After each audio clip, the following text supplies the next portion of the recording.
This is Michael McKeon, a.k.a. Morris Fletcher, a.k.a. Chuck McGill. You know who I am. But it's time for Inside the Gilliverse with Eric Broadbent.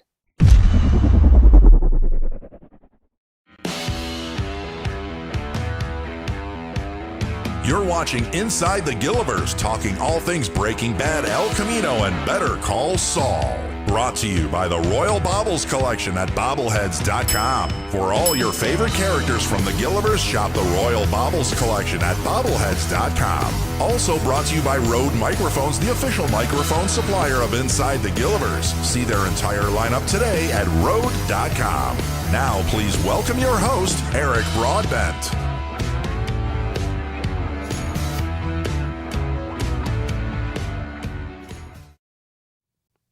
Good evening, everyone, and thank you for joining us for Season 2, Episode 13 of Inside the Gilliverse, where we talk all things Breaking Bad, El Camino, and Better Call Saul. My name is Eric Broadbent, and it comes with great pleasure to welcome tonight's guest, and actually my co-host. He's back in the seat again for an evening, Mr. Tom Schnauz. Tom, how are you?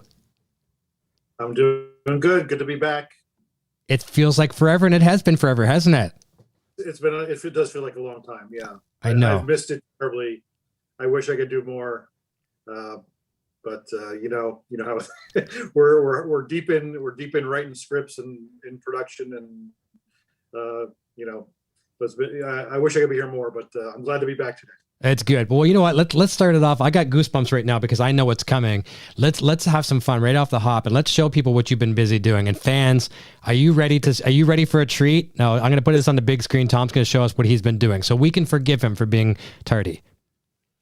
This is a sneak preview of season 6.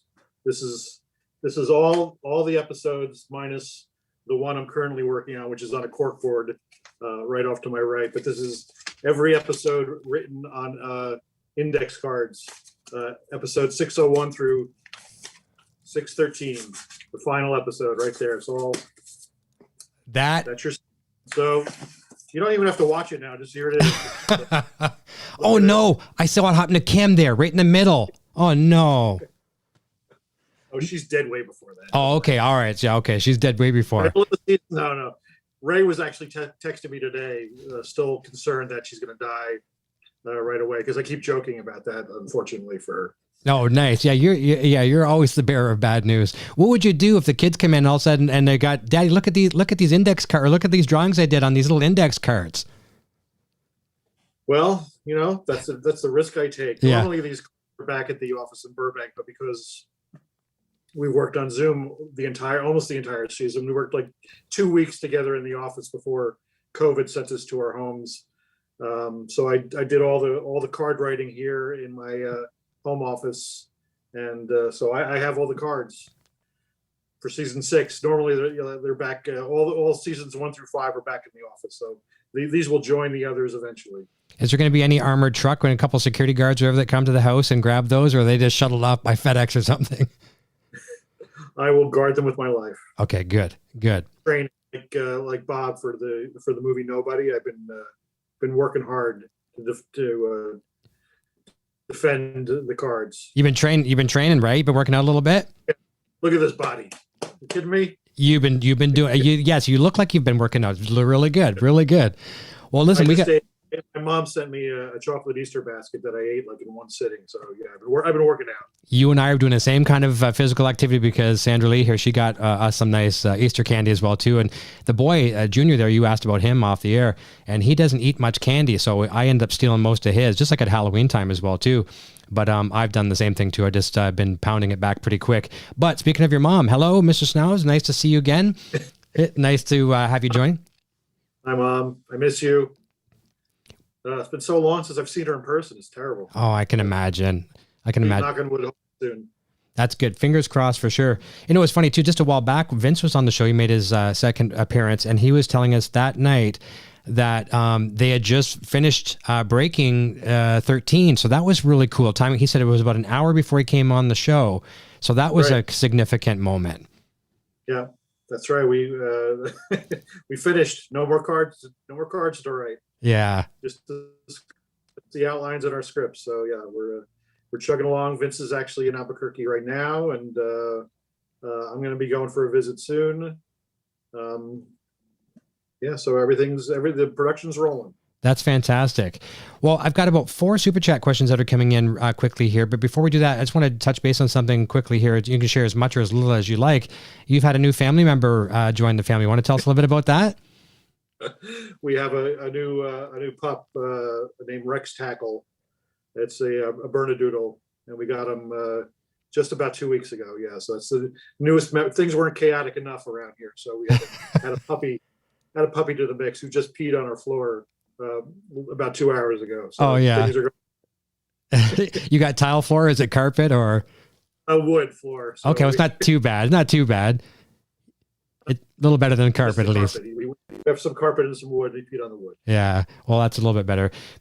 Just before I jump into the questions here, too, back before I started Gilliverse with you, I had a few of the guests on the show, on my music show on Rock Shop Live, and Charlie Baker was one of them, Skinny Pete. And just that night of the show, they adopted a new dog. And I forget the name of the breed of the dog. I'm really bad with that. But her name was Delilah. And just this little tiny cute little puppy. And now this dog is like, it's back when it's on its all fours. It's got to be 5 feet off the ground. I forget what it is, but it was so cool. And so many of us here in the Gillivers have cats and dogs and, all kinds of, furry friends at home. Yeah, I grew up a dog person. Then when I lived in New York, out of necessity, became a cat person because you couldn't really keep a dog in your apartment. Yeah. Was a cat person for about 20 years, and now back to dogs. Yeah, that's good. That's good. Well, let's jump right into the super chat questions. And here's one right off the, some of these questions, maybe they're going to be questions about the future, and that's going to be things that Tom won't be able to answer. But I'll talk about the future. Here's one from Josh Gordon. Josh says, because it's the last season, will you or any of the other executive producers be doing any kind of Hitchcock cameo for the last season, like eating at Los Pollos Hermanos in the background? We always talk about it. I've been cast. I've been on the X-Files and in the show Night Stalker. Frank Spotnitz always would put me in his shows, and it hasn't worked out with the Peter Gould universe yet. Okay. So, I actually was going to be in season 5 in a role but I wasn't going to be there during the time it was shooting, and then the scene got cut anyway. So I was almost in season 5. Okay. I did see the one episode of X-Files because I had to go back and rediscover your catalog because I didn't know anything about your time with X-Files. And the one episode I saw, you were kind of like giving a speech at a science convention or something like that? Yes, it was a bioethics speech or something. It was just filled with disgusting double entendres. Yeah, something that's perfect for you. Yeah, it was filled. I just got up there, and it took a while. The audience of extras didn't know what was going to be said at first, and I remember looking at all these faces looking at me like, what is he saying? Not much of it actually makes it on the show, but there's a little bit. Oh, that's cool. Nice. Here is a super chat from Dilly Diamonds. It says, Breaking Bad 501 podcast, you talk about something later in season 5, totally throwing off the writer's room plans for season 5. Do you remember what it was? Long shot, I know. Also, how tough was breaking Better Call Saul season 6? I have no idea. I can't remember what I said on the 501 podcast. So long. What could have that was the question I needed ahead of time to go back and look. No problem. We can always catch them on Twitter or something. Yeah, if I remember it, I will tweet about it. Season 6 was hard. There's a lot of threads to be tied and loose ends, and the connecting with Breaking Bad in a satisfying way, which I hopefully, knock on wood, I think we did. I don't think everybody's going to be satisfied with season 6, but hopefully most people will be. And again, we stick to our theory that if we, the writers, are happy, then the audience will hopefully be happy, but we can't worry too much about that. We're just trying to do the best show we can and entertain ourselves, and hopefully that comes across. Well, this is a perfect time to ask a question I had written down, and you've answered 90% of it right there. Obviously you're invested in the show as a writer, but you are a fan of the show as well too. Even if, when the show's done, you're still going to be a fan of the show. Or even if there was a 7th season and you weren't writing for it, you're still a fan of the show. So as a fan in you, are you happy yourself where it's gone? Yeah, absolutely. And I was a fan of the show before joining it. I only joined Breaking Bad in season 3, so I had 2 seasons of fandom in my belt of being excited about the show, and then I got to join, and so it sounds a little weird to be to be a writer who's a fan of your own show, but I because I wasn't part of it originally, I have that still in me, that I'm a fan of those early seasons of Breaking Bad, so I can sort of stand back a little bit and look at it as almost a fan could. Mm-hmm. Well, it's not like the writers. It's not like the writers get killed off like the characters do. But thank goodness, of course. I'm sorry, Tom. Hey, there's a few I would love to knock off. Oh yeah. Smith. Oh, did I say that? No. Yeah. I love. Sorry, Gordon. And don't you got Tom's address. You contact him. Don't flame me. Sandra here brought up a really good point the other night. We're watching. I think we're up to season 4 now. Better Call Saul with her. She's been all through Breaking Bad, but she was new to or actually catching up on Better Call Saul. She was noticing something, and this might be a question more for the women writers, but it could be for you guys as well too. Does Kim's character go through a lot of earring changes and to suit a certain mood? She was really focusing on that. She was pointing that out to me. When Kim's more relaxed and laid back, it's got the loose earrings, and then she's got almost like daggers.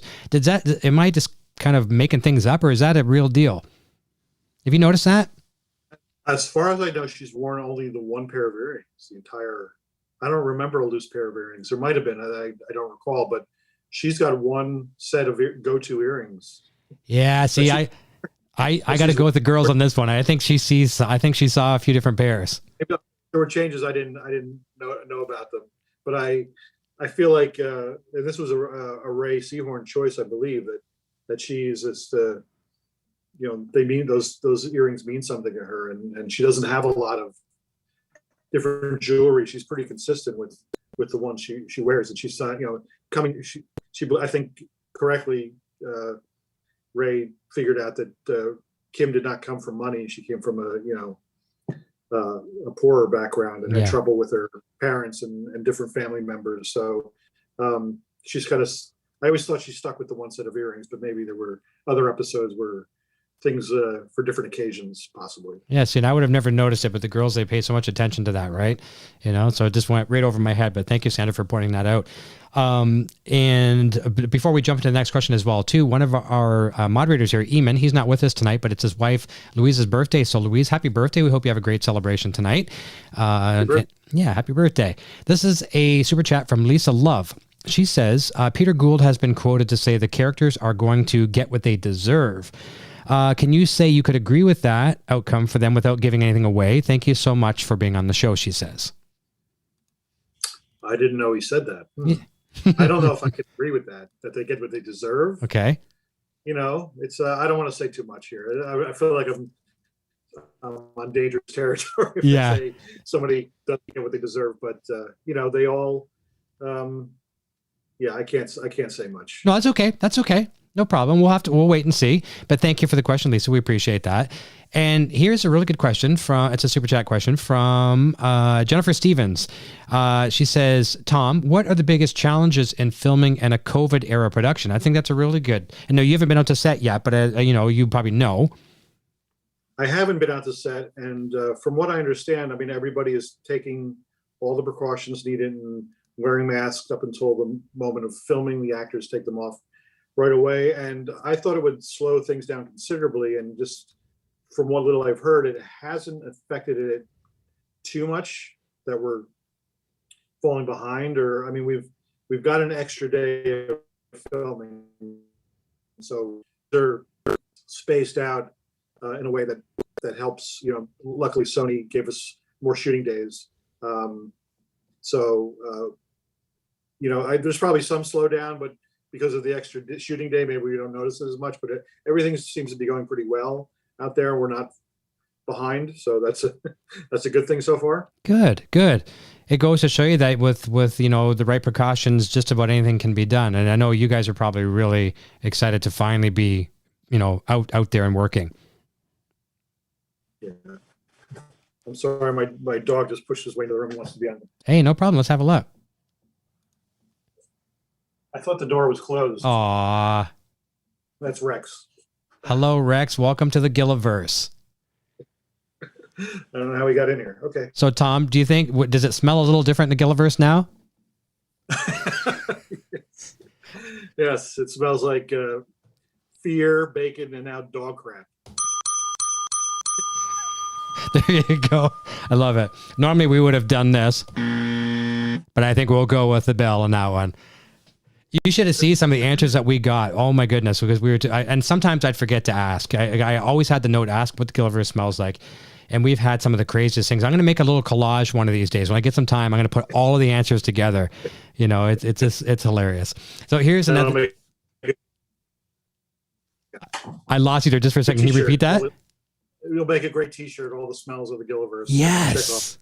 All right, I'll get Sandra on that. Sandra, if you're paying attention right now, which I know you are, let's make a shirt with all the smells of the Gilliverse. That's going to be great. And you know what would be even cooler? Scratch and Sniff. Do you remember Scratch and Sniff when we were kids? Did you ever have that in the USA? Oh, yeah.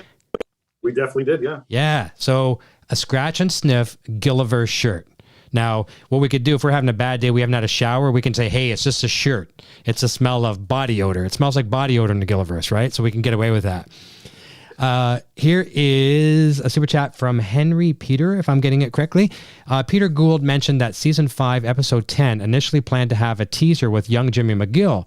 Is there a chance we'll ever get to see that? Does that make sense? Season 5, episode 10, yes, so the finale. That's right. We don't think we're going to see that. Okay. Yeah, there was a very, very young School Days Jimmy McGill teaser that I was a big fan of, but just ended up not really fitting with. I was really pushing. I was the one pushing hard for that teaser to start season 6, but it kind of went away from that. Okay. Direction. So it's out there. I mean, if they ever decide to do something, it could be available. We never shot it. We didn't shoot. Only talked about it. Yeah. Oh, okay. From Ragava. Ragava says, hey, Tom, huge fan. Better Call Saul is very realistic with its genre. Lots of research must have gone into it while writing. What's the most interesting thing or story you came across during research? Which ones did you include in the show? Oh, boy. That's a tough one. There's so many fascinating real-life legal stories. And, I mean, we have great assistants who help us. Joanna, who's new to our season this year, season 6. She's a former lawyer, and she gives us a lot of details about the way things work. But it's funny, we don't really focus on the interesting things, or we do so much. We like to focus on the boring, the tedious stuff. I mean, if you look at our pilot episode, we're so proud of what we used to call boredom in the court, where it's just a lot of waiting around and rolling the TV monitor into place and playing the video cassette. So, because we did a lot of research as a group, we went down to the LA courts and just watched. You're allowed to just go in and out of courtrooms and just watch some of what's going on, and a lot of it was just a lot of people looking at papers and waiting for the judge to talk or so we wanted to be very realistic with that. So there's no even though there's a lot of fascinating crazy legal stuff that actually happened, we don't try to steal too much of that and put it in the show. We focus so much on the lives of Jimmy McGill and Kim Wexler and the chaos that's going. The drama really isn't in the courtroom for them. It's what's happening outside the courtroom. Right. Well, I'm glad you mentioned Joanna as well too. Joanna's become a friend of the family here. Had a Zoom call with her back, not live on the air, but we become friends. And she's one of the very few people, other than yourself, that I was able. And she's probably watching tonight. So hello, Joanna. And she's been a big help here to the show as well too. But she's one of the only other people that know that little secret I told you off the air that we won't talk about on the air. That's something for Sandra and I. So it's pretty cool. So yeah, she's been a great friend as well. And the crazy thing about Joanna is she joined the show after the COVID restrictions, and I've never seen her in person. Yeah. I'm not actually convinced that she's real. She's told me that because I guess she kicks off some of the writers' rooms, virtual calls, and she, kind of a go-to and stuff like that. She was sharing a little bit about that. And she said she hadn't met you yet too. So I bet you should be a real pleasure to meet. That's so cool. That's so cool. Let me see. And she told me obviously about being a lawyer. And I think I forget what she told me where she worked before, but she joined it just as that series was ending. And she knows she's joined to help Peter. And, obviously as it's going to the end too. So she's like, I got to kind of get my streak going a little bit better. I'm joining these shows just as they're ending, kind of a shame for her. You should have our many assistants. I mean, many, like Ariel Levine was an assistant. Now she's writing on staff. You have Val and Joanna, and they would make great guests. You should have. I'd love to. Show yeah, as a group or individual chat. That'd be great. Actually, thank you for the idea. We'll do it as a panel. We'll get a bunch of them on together. That'd be a lot of fun. Share some ideas and what it's like. That'd be great. They're here. Smart and they really. I mean, they really help the show in so many ways, and they would be able to speak to that. Yeah, for sure. We're going to do a couple more questions here, and then I'm going to jump over to some of the audio questions from our members. Here is one from Ovo Jacob, if I'm saying that correctly. Now, this is talking about the future, but you can say it in one word. They are saying, describe season 6 in one word. Is that something you can answer? Oh, I mean, there's so many. There's parts that are intense. There's parts that are sad. There's parts that are fun. I mean, I'm looking forward to when I get to go out and direct. I have a lot of really fun stuff to do in my episode. But it's a lot of crazy. It's crazy. Yeah. Yeah, I can't think of the one word. Crazy is good. Cover everything. Yeah, crazy is good. And I think Bob Odenkirk, he said a few more things as well too. There's been a few people that have been leaking a few things as far as, I mean, not leaking, but leading a little bit, So crazy is a good word. I can go with crazy. Can I there's like a couple of different websites or something that keep leaking photos that are from season 5 and saying, oh, these are sneak previews of season 6. No, don't. They'll show, I forget, they showed Juan Bolsa and Don Eladio. It's just like they were just season 5 set photos that have nothing to do with season 6. So, because I know the cast was asked about it at the SAG Awards, and they were all confused about these 3 returning villains. And it's like, well, it was just this photo from season 5 so no, it has nothing to do with what's going to happen. So I think there's websites writing about things that they think they know, but that they don't. Yeah, a lot of times, some of these sites are just like ad farms. They want to get traffic to their sites. They got ads. They want to make some money off of it, stuff like that. So, and a lot of times too is not even, they don't even know anything about the show, or they're not even fans. So, yeah. But thank you for clearing it up. And I mean, there are some diehard ones that are fans too, and everyone wants content and they want to share, so they're eager as well. But it goes both ways. Here's a couple questions. Just seeing now from Mrs. Ignacio Varga asked Tom, what was the hardest part of writing season 6? Now that could be maybe you yourself, or maybe something that the staff, and you always talk about those corners getting painted into, but is there something that you can share without giving anything away that was hard to write for season 6? It was just overall, I think knowing it was the final season made it difficult because you want to keep working with this group of people. And plus, in previous seasons, if there was an idea that didn't quite fit, but it was good, we could say, oh, we'll do it next year. Now we can't.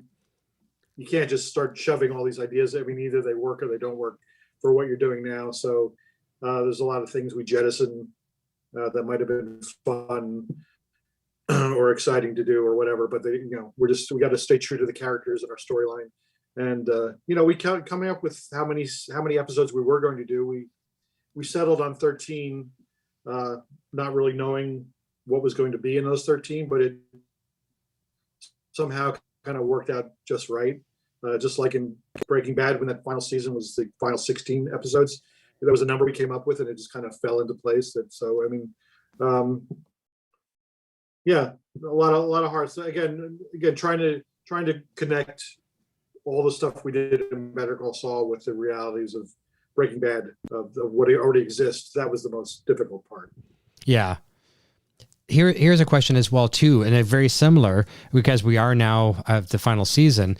This is from Pinterest Fail Mom. Says, Tom, what will you miss most about writing for Better Call Saul now that it's over? Oh, all the people, all my fellow writers, all the actors. I mean, what a great cast. I mean, so sometimes it feels like lightning in a bottle, because it's just like things are so good that I don't want it to end. But it's, unfortunately, we made that decision. It's going to come to an end, and hopefully whatever comes next will be as good and as fun with a lot of good people, and hopefully we can get a lot of our writers back together and do something new. That would be fantastic. That would be absolutely fantastic. And we should take a second here too before we jump into some more questions and jump over to the audio questions. As I told you off the air, you and I were nice recipients of some of these really cool bobbleheads from our friends Warren and Rachel over at bobbleheads.com, and they're now a sponsor of the show. So last week we had, I thank them. They sent me a whole bunch of the bobbleheads, and I love them. They're fantastic. Yeah, so last week we had Giancarlo Gusfring on the show. Giancarlo was a great guest, man. He was, they're representing for sure. Love the Las Polos Romano shirt. Looks good. I have one in a gray. I like the yellow a lot. That's nice. So I've got the Gus one here as well, too. You can get these at bobbleheads.com/Gilliverse. So we had Warren and Rachel gave us 4 of these to give away. And what the rules were for that contest on the video with Giancarlo last week, we just said comment on the video and, mention your favorite scene with Giancarlo or Gus Fring and tell us why. And we had lots of great comments, upwards of 38, 40 comments. And I wrote down the winners. We have 4 winners. So I would give a drum roll, but I don't have a sound of one. So here are the 4 winners. And each of you, if you can contact us either through our Facebook page at facebook.com/Inside The Gilliverse, or you can email me personally at info@musicgearnetwork.ca. Here are the winners. We have Elizabeth Coleman is winner number 1. Arctic Sakai is winner number 2. Heisenberg_710 is winner number 3. And that's me. Is that you? All right, there Yes. you go. I thought the little avatar looked like you. Okay. And winner number 4 is Being Indian. So Elizabeth Coleman, Arctic Sakai, Heisenberg 710, and Being Indian. Congrats, and thank you for participating. And check out, and for those that didn't win, check out bobbleheads.com/Gilliverse for all your Better Call Saul and other features coming very, very soon. We'll have a look at that. And thank you to Warren and Rachel at bobbleheads.com for providing those prizes for our fantastic viewers. So thank you very, very much. And I think what we'll do... If the winners do not contact Eric in a timely manner, I get to keep those bobbleheads. There you go. There's a disclaimer. It came from Tom. All right, we're going to jump over to some audio question sections, and we're going to come back to our texted questions here as well, too. So we're going to jump over to Andrea over in Germany, and here is her question. And for those of you that would like to submit audio questions for our guests, there's a join button down below. You can join, become a member of our YouTube channel. Not only do we get to send these voicemail questions to us for our guests on the air, it's like you're asking them personally. You get merchandise perks, discounts on our merchandise, one-on-one Zoom calls with us, and all kinds of fun stuff as well, too. So here's Andrea from Germany and her question for Tom. Hello, Tom Schnauz. It's Andrea from Germany. We are very excited that you are with us today, and I would like to know when do the pants fly? Just kidding. I read that you went to school at New York University, and while you was attending Tisch School at the Arts, you met Vince Gilligan the first time. What was your relationship like back in the 1980s, and what was Vince like? Me and Chris from the Saul Goodman Twitter account collaborated that question together, so thank you a lot from both of us. Nice. Yeah, the relationship was purely sexual. It was just that's all I can say. No, we were both in need of money at NYU. We didn't come from wealthy backgrounds, so he was there. He was at the school ahead of me. I transferred in from Rutgers University in New Jersey when I was a junior. And so I moved to New York City into campus housing, and I did not have money. So I went in search of a work-study program, and I went to just sort of wandered around looking for work, and I stumbled upon the basement of 721 Broadway where the student film checkout was. And luckily they needed work. They needed people to stand behind the counter and give camera equipment to the students and sign them out for their classes. And Vince was working there, and that's how I met Vince and a lot of my other good friends from NYU. We all worked together in the basement of 721 Broadway, handing out equipment to students, which is the best way if you're going to film school. Work in the film checkout program, because you get hands-on with the equipment all the time, and you end up becoming a teacher for people, because they will come in and say, how do I thread this camera? How do I work this or that? And you have to know. And knowing the equipment is a big part of being, if your interest is working in film, and even it's just a writer, you want to know how things work. So if you're going to film school, try to get a job in the equipment room. Good to know. Is a recommendation. And yeah, I worked there with Vince, and we worked on each other's projects. He was a DP on my student film. He was the cinematographer on my student film, and I acted in his student film, and was a assistant camera as well as an actor. Did double duty on that, and we acted in each other's projects. And that first year after I knew him, we were sending each other scripts back and forth. When he was living in Virginia and I was back in New Jersey, we mailed each other our student films that we went on to shoot in our junior narrative classes. So yeah, we became good friends, and I knew he was so creative right from the beginning. I mean, he was really a one of a kind guy, really really fascinating, and yeah, I was lucky to meet him when I did. Fantastic. And you told us a bit about that before too, about working in the equipment room. So that's a great share. And Vince showed us for the first time I've ever seen it. He showed us his first camera on the air. He had just got a plexiglass case for it. That was really cool. Yeah, he was a little reckless. I don't know if he told you about some of his. This is before I knew him, but he would do some things to get some shots that were probably not the safest thing to do, and I would not recommend. It's like sitting on a skateboard and being towed by your friend who's driving a car. Oh man, not safe. And probably there's union people right now, and the guild and all these other agencies and stuff like that probably wouldn't go for that, would they? No. Yeah, it is not. But when you're a teenager, you do stupid things, and we did stupid things on all of our films. And I was lucky. You look back and you just think, thank God that nothing happened. Yeah, you and the actors are still alive, but by sheer luck. Here is a question from, we're going to go back to some audio questions in just a quick second. Race Groove, Breaking Bad had a wristwatch on the payphone moment to address a continuity error. Has there been one in Better Call Saul, or will there be one coming up that you know of? I don't think there's anything that we've, I mean, we're doing things to make sure we link up with Breaking Bad. As far as Saul's world, with his hair and his pill taking, his medicine, and but there's nothing we feel like we screwed something up. And I don't think, I mean, Breaking Bad was not a continuity error. It was just that we shot a flash forward with Walt, where he didn't have a watch on that Jesse gave him. So it was, we need to. It was just something. It wasn't a continuity error per se. It was just like because of the order we shot things in. Season 5 starts off with Walt opening that trunk and having the giant gun in the back, and he didn't have a watch on. And then, Jesse gave him a watch. So we just had to think, where did the watch go? And Vince came up with something for the final episode. And it would work because he was losing some weight and things of that nature and stuff like that. So supposedly losing weight. Yeah. It worked well because it's just becoming, you probably couldn't even adjust it anymore, and it was just too big. So yeah, it makes sense. Okay, we'll jump on next audio question. I think it was justified that there was Walt leaving behind his old self to go on to kill some Nazis. Yeah, exactly. I think so. Here's a question from Josh Gordon, and this is, I believe, because I listened to this one before the show, and this one is a question you probably can't answer, but at least we'll play it, and you can address it however you like. Here we go. Here's from Josh Gordon. Hey Tom, this is Josh here. I'm the one on Twitter who recognized your Thompson paintings in the background.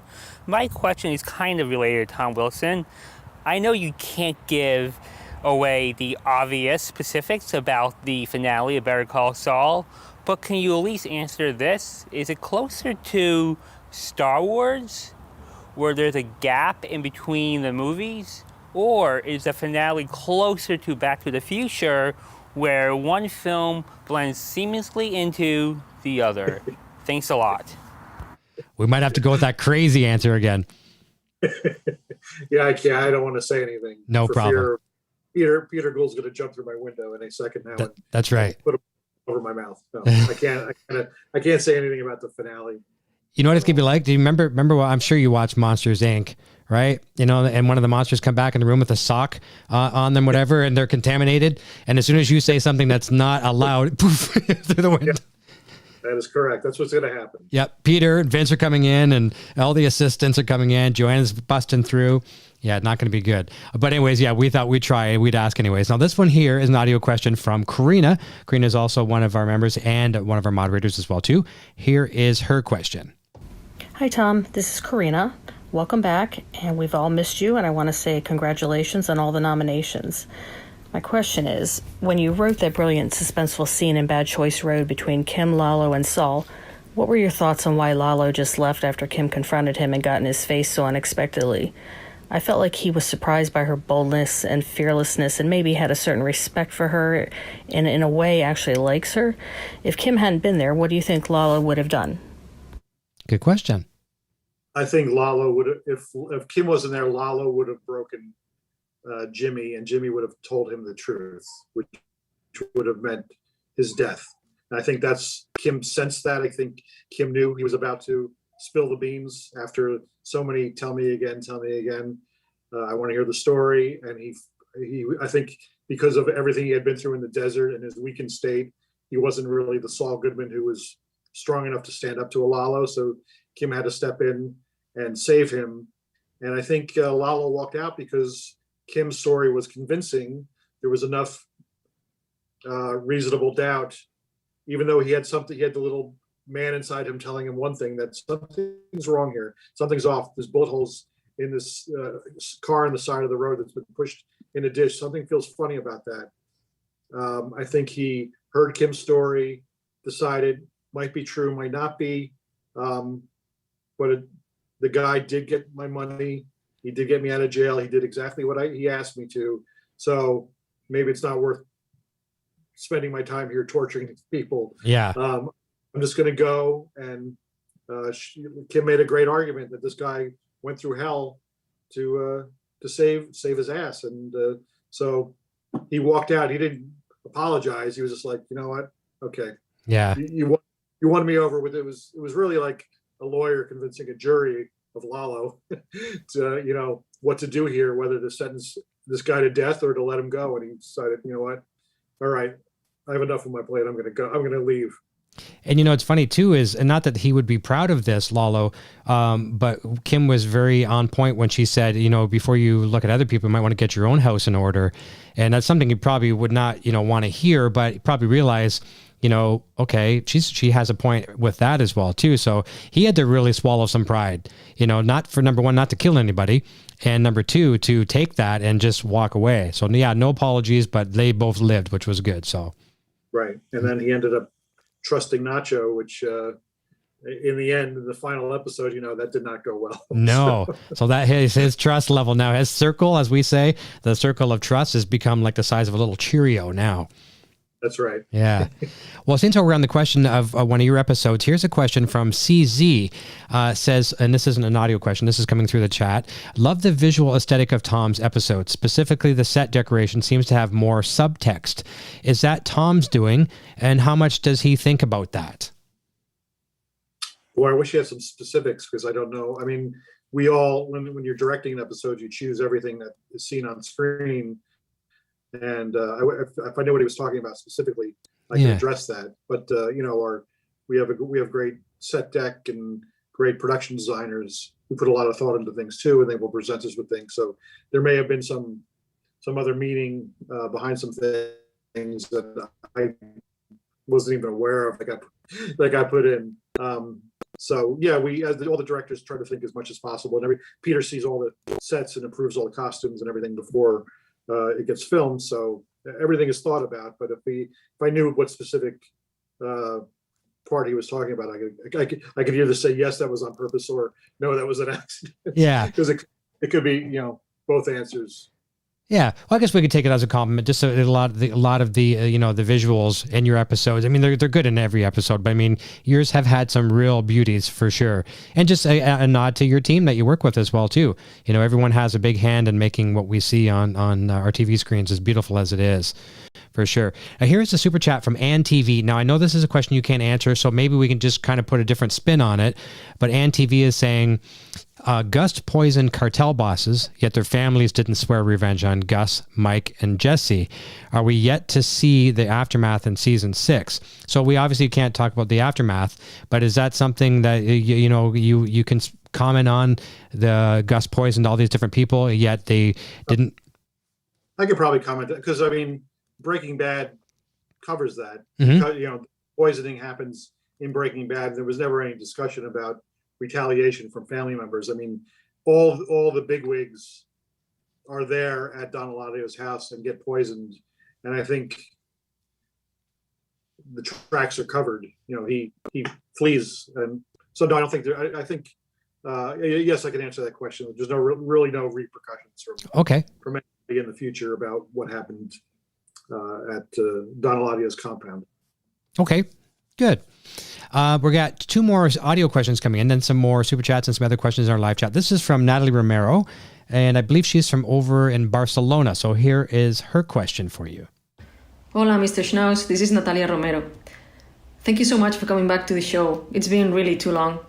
And also, thank you for your Twitter posts that bring so much joy to my life. From the current testicles thread to your production diaries. Those posts are really gold, even better than DVD extras. And speaking of DVD extras, here's my petition for the release of the Jimmy and Kim deleted love scene on the dentist chair in episode 208. The fandom demands it. Okay, now with the question. Could you do this game of Bang, Marry, Kill with Breaking Bad characters and also Bang, Marry, Kill with Better Call Saul characters? I'm also asking this to Eric. Thank you so much and good night. I do not know the answer to that. Who would you have? You have to pick a character you have sex with. Who would you marry, and who would you kill from the different universes? Oh, geez. Okay. All right.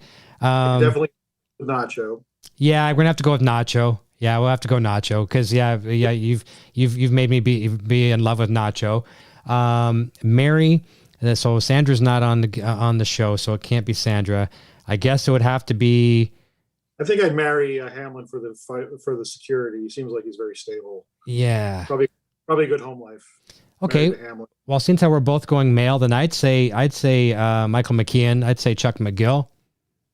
Yeah. And kill. And kill. Now, can we say are the writers fair game if we kill a writer? Oh yeah. Go ahead. Okay, then I'm gonna.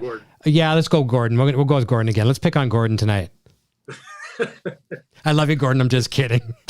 Yeah. No. Which character would I kill? Boy, I don't know. They're also. I'd go Lalo. Me. He's another sexy man. I don't know. I'd have to kill Tio. That bell is annoying. Yeah, true. It is. I don't want to do that all day. Yeah. Okay, there we go. So good question. And I didn't quite understand hers at first. So now thank you for clarifying for me. So I got it now for sure. And our last audio question coming in tonight is from Lori. Okay, and here is Lori's question. It's about time you came back, slacker. Hey, Tom, this is Lori. I was wondering what happens with all the written index cards that are up on your corkboard after the episodes are finished of Better Call Saul. Did anyone keep all the cards from Breaking Bad? Oh, and by the way, I have a new movie title that you can add to the list that you started. You need to think about Betty Davis for this one, okay? Are you ready? Whatever happened to baby testicles? Thanks very much, Tom. That was one. I have a running list of written down, but then I cannot repeat a movie title that's already been tweeted at me. So I have to cross off all the good ones that people have tweeted at me. I have to come up with all new original ones. So again, the cards we already talked about. All the cards are at the Better Call Saul offices, except for season 6, which are here. And I do believe. I wonder if Vince has all the cards from Breaking Bad. I know they didn't throw them out. They're still somewhere. Nice. They'll make a nice collector's item if they get to be issued out there someday. Yeah. I mean, we even keep the either blue cards, our temp cards, unused cards. We scenes that are written that we set aside. So I'm getting a real kick from the sun. Sorry if it looks horrible on my screen. Well, that's okay. Okay. You know, something I saw that I thought was really cool, when Rex Lynn was on the show a while back, and of course you'd know about this, he was showing us all the buttons that the cast and crew would get each season, and they're really heavy, or pins, buttons, like whatever you want to call them. You remember though, like there are different colors for every season of Better Call Saul? Well, we get challenge coins. Is that what you're talking about? Maybe. Yeah, Vince, there's a I think it's a Marine or a military tradition of giving a challenge coin out. And from very early on in Breaking Bad, now through Better Call Saul, Vince has really pushed to give a challenge coin. I have a bunch of I don't want to make you wait. They're right off screen over here, but okay. It'll take me a minute to dig them out. I have a bunch of different challenge coins. Okay. Well, yeah, maybe take a picture sometime and just put them out on Twitter and tag us and let us know. Yeah. Cool. Yeah, he was showing us a few different things, so that was really neat. So here's a super chat from Gabe Montoya, and we'll just, he was saying, can you sum up with the ending of season 6 in one word? I think we'll go with crazy. We'll just say that for now for safety's sake. From a super chat from Reynolds Woodcock says, Expenses is one of my favorite episodes of the show. What was it like writing and directing the scene where Jimmy sabotages Chuck's insurance? That's a really good one. Yeah, I had a real blast with that. I was very, very proud of that episode. It's not one that ever gets mentioned when people talk about the episodes, but I have a soft spot in my heart for that one. And I was really happy to make Peter happy with that one. He was, I always loved his reaction to that one when we were in the editing room, and that scene was big for me. I was really proud of Bob. For pulling that one off, and it was I always felt it was a key scene. It's the moment, what he does to Chuck there for no particular reason other than that his life is going to shit. He's trying hard, and nothing's going right, and he sees this moment he has to sabotage his brother just because he can, and it just sets the dominoes falling as far as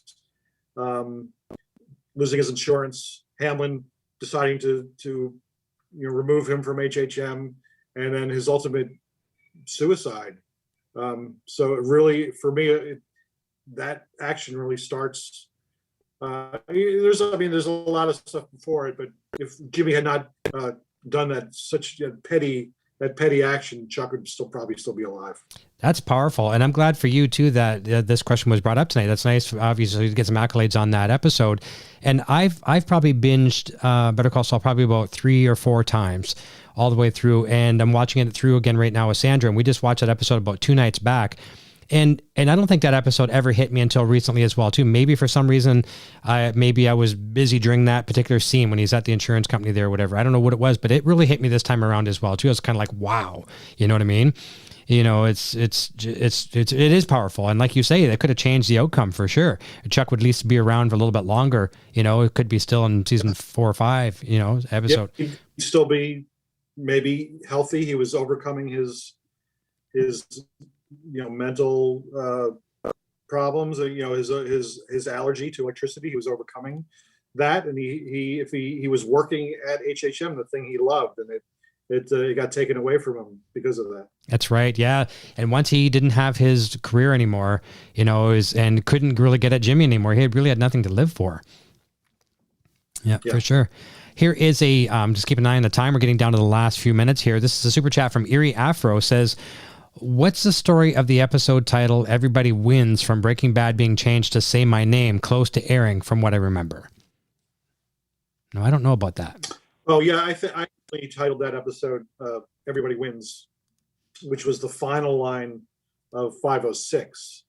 And I thought it was interesting because of how things went in 507. That would be an interesting title. But then when it came down to it, it felt like there was some confusion about when people see the title of the episode, are they going to think it's 506 as opposed to 507?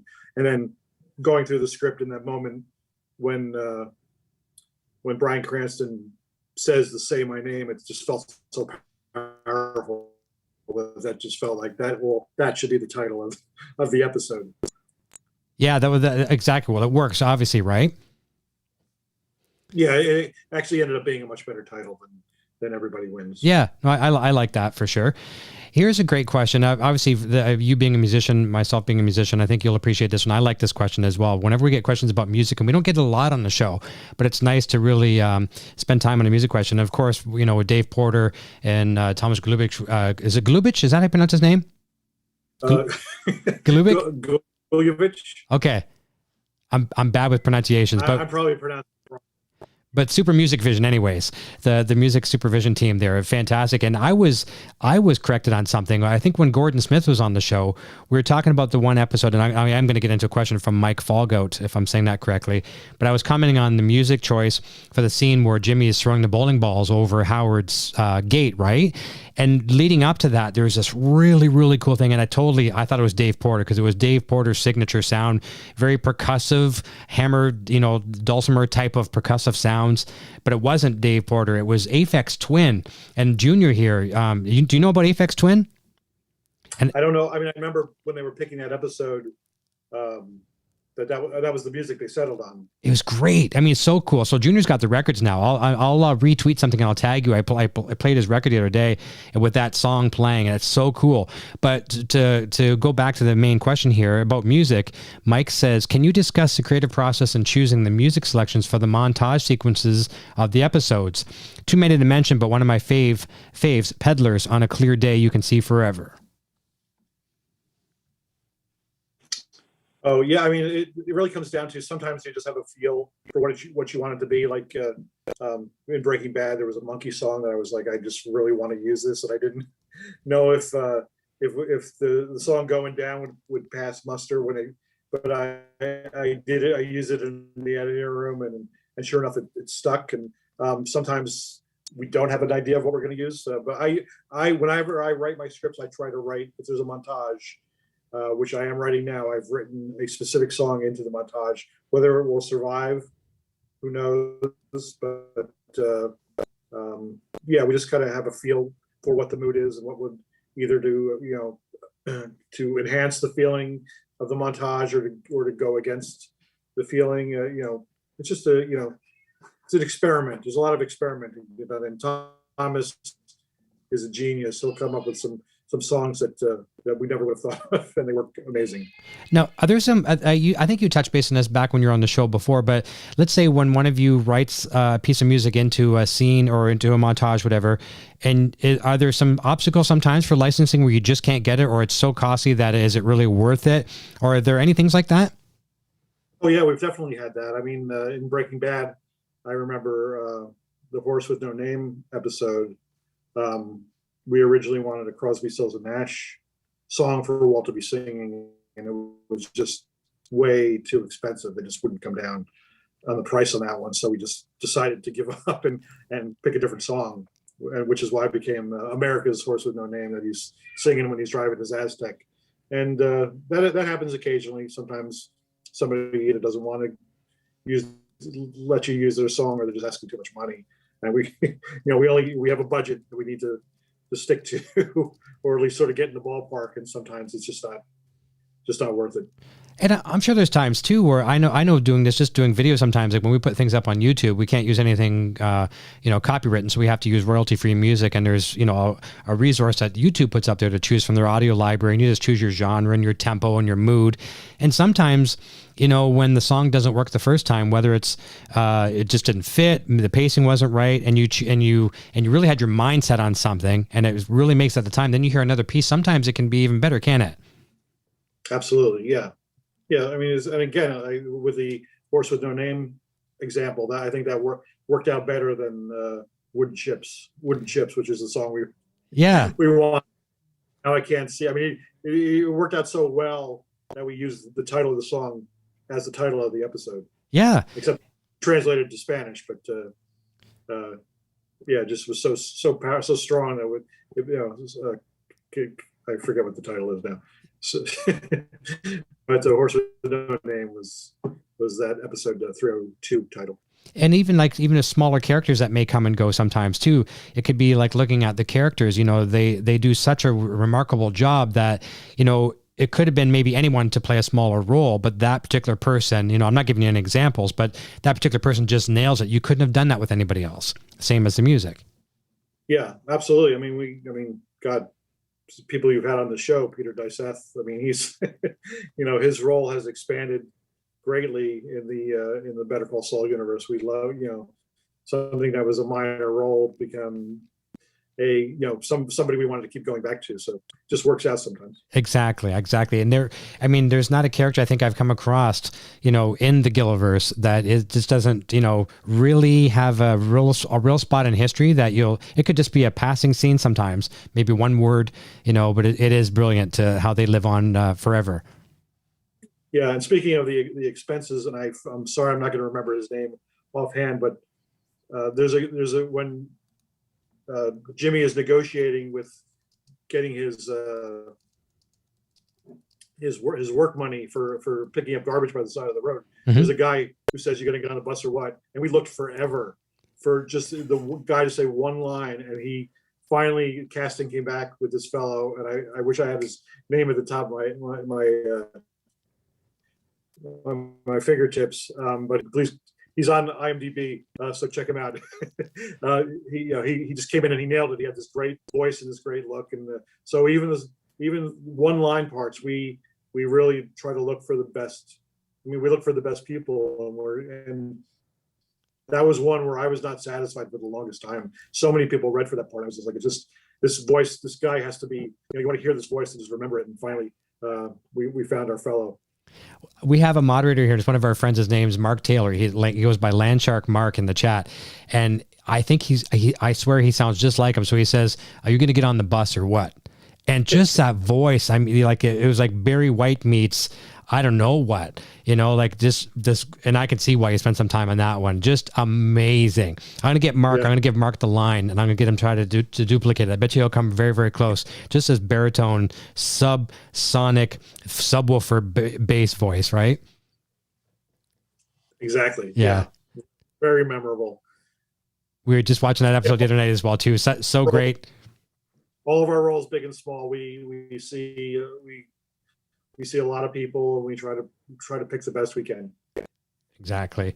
Well, listen, Tom, it has been absolutely fantastic having you back here. I know it's still early your time.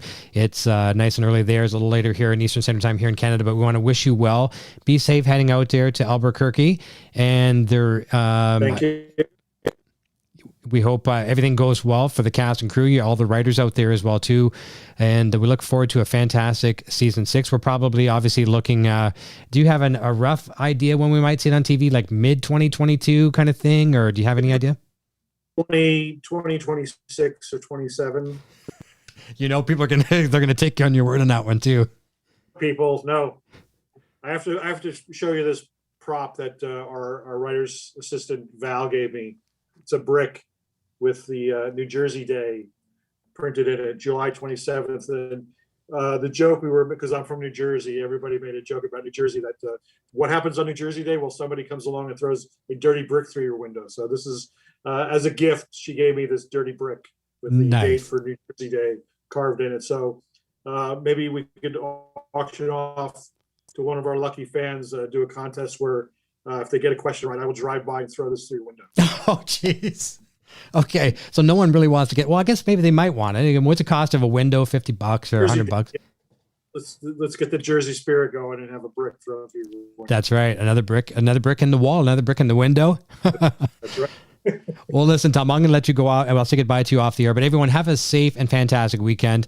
We will look forward to seeing you very, very soon. Next Friday, tune in again at 9 o'clock Eastern. We've got Frank Sandoval from the Breaking Bad RV Tours, and they're going to give us a whole breakdown on what they do out there. You can do virtual tours if you can't get down there for COVID reasons and things of that nature. And then, of course, in person as well. We're going to be doing that in the later part of this year. And I want to thank a bunch of people here as well, too. And I make notes for some of these people other than my better half. She's nice. She's easy to remember. Remember, Sandra Lee is our executive producer here on the show. Thank you for everything that you do for us, Sandra, and running a show very, very smoothly. Makes everything look good for me, for sure. A big thank you to our sponsors, Warren and Rachel. We talked about them earlier at bobbleheads.com. We thank you greatly. We want to thank all of our channel members, our Patreon supporters, our channel moderators, our YouTube subscribers. That's you people watching right now. And if you're new and you haven't subscribed yet tonight, hit that subscribe button right now, and we will work just as hard to keep you as a subscriber as we did to get you. Sometimes we didn't work very hard to get you, but we will certainly work hard to keep you. Our super chatters, PayPal donators, and those that buy our merchandise in our store at the Broadstash Boutique. The links are down below. We thank you so very much. We look forward to seeing you next week. And don't forget, if you're on Instagram or Facebook, look us up at Inside The Gilliverse. Everyone, we will have this audio podcast up tomorrow as well, too, wherever you get your podcasts. And we'll look forward to seeing you very, very soon. And we're going to send a guard to keep an eye on those index cards. And we'll look forward to hearing more about them in the very near future. Everyone, we'll see you next time. Oh, Tom's got them. Hang on to them tight. Don't let them go. Give them a hug now, and they're gone. All right, everyone. We'll see you next week. Have a great one. And until then, cheers.